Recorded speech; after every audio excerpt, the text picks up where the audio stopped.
السلام عليكم ورحمة الله وبركاته.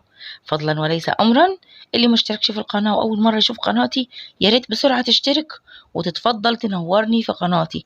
وطبعا لما بتشوف الفيديوهات وأكيد هتعجبك اضغط لنا اللايك أعزك الله. نبدأ الأول نصلي على النبي، اللهم صل وسلم وبارك على سيدنا محمد وعلى آله وصحبه وسلم.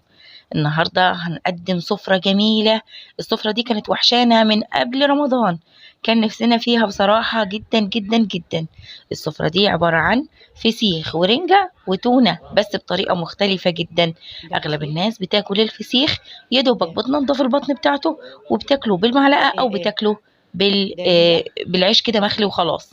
لكن الافتكاسات بتاعتي والطريقة المبتكرة بتاعتي اللي لو جربتوها هتحبوها جدا جدا جدا، ان انا عملتها بطريقة مختلفة خالص خالص زي ما انتوا شايفينها كده، وشوية اضافات مخلين طعمها تحفة.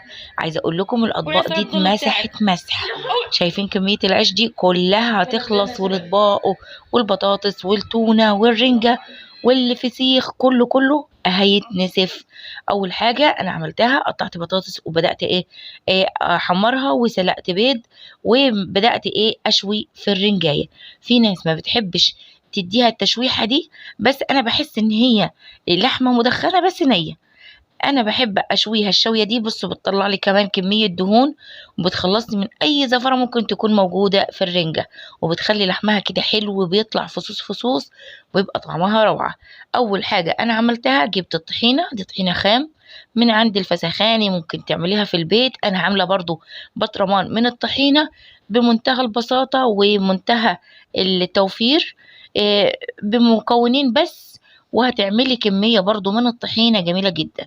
لكن الطحينة دي للأمانة أنا جايباها جاهزة، ولاحظت إن أنا اللي عاملاها في البيت يعني جميلة جدا وأنضف وأحسن ونتيجتها نسمي أروع بسم من الله الطحينة ونبدأ الجاهزة. الجاهزة. في الخطوات بتاعة الطحينة، أول حاجة بضيف الكمية من الطحينة. أنا بحب أزود شوية لأني هاخد من الطحينة دي وأحط فيها لكذا حاجة، يعني باخد منها لكذا حاجة. أول حاجة حطينا الطحينة زي ما هي، وحطيت عليها ليمونتين كبار، عصير ليمونتين كبار، والطحينة الغامقة اللي انتوا شايفينها دي هتبيض خالص وكمان هتجمد وهتبقى كتلة واحدة. ده المطلوب ودي الخطوات. اول ما تعمليها كده ما باظتش الطحينة كده تمام، وخطواتك ماشية تمام التمام وصح الصح. الطريقة دي جوزي اتعلمها من شيف كان في سفرية كده وشاف الطريقة دي وورهاني، والطريقة دي ما شاء الله ممتازة من ساعتها وانا ما بطلش اعملها. في ناس بتحط لها مية مغلية وبتحط حركات وتكات كده غريبة، بس دي افضل طريقة، لا بتغير طعمها ولا بتغير لونها ولا بتغير خواصها خالص ولا الفايدة بتاعة الطحينة. الطحينة زي ما احنا عارفين سمسم وفول سوداني وشوية زيت، فبتدينا النتيجة الجميلة وبتدينا قوام حلو جدا. غير كده ما بحبش اضيف عليها اضافات. شفت فيديوهات كتير برضو على اليوتيوب بيحبوا يحطوا لها عيش مبلول ويضربوها في الخلاط، الحاجات دي كلها برضو بتضيع طعمها خالص، بتودي طعمها في مكان تاني خالص. هنا وريتكم انا بفصص التونة بعد ما شويتها، وكمان كان عندي فسيخ مخلي قطعته حتت صغيرة جدا عما يكون هو مخلي عليه تمام. وضفت لده وده حوالي بصلاية صغيرة وده بصلاية صغيرة وفلفل أخضر وكمون وكزبرة ناشفة مطحونين وطبعا شطة. وزودت الطحينة برضو من التوابل بتاعة الكمون والكزبرة والشطة، ووزعتها على الرنجة اللي هي دي، وكمان على الفسيخ. بصوا لو كان الفسيخ مالح بزيادة الطحينة بتعدل طعمه جدا جدا جدا، وكمان أي طفل صغير عندك وياكل منها بمنتهى الأمان.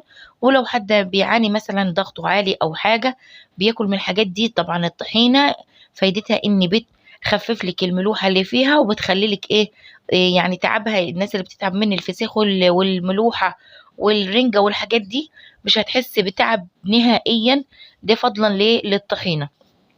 حبوا ولادي كمان يزودوا الأكلة دي ويحسوا بأجواء شم النسيم، قالوا يا ماما اسلقي لنا البيض، فحطيت البيض وحطيت البصل والخيار والرنجة والتونة والفسيخ وبطاطس مقلية وفلفل مقلي، وكانت أحلى غدوة وأحلى أكلة.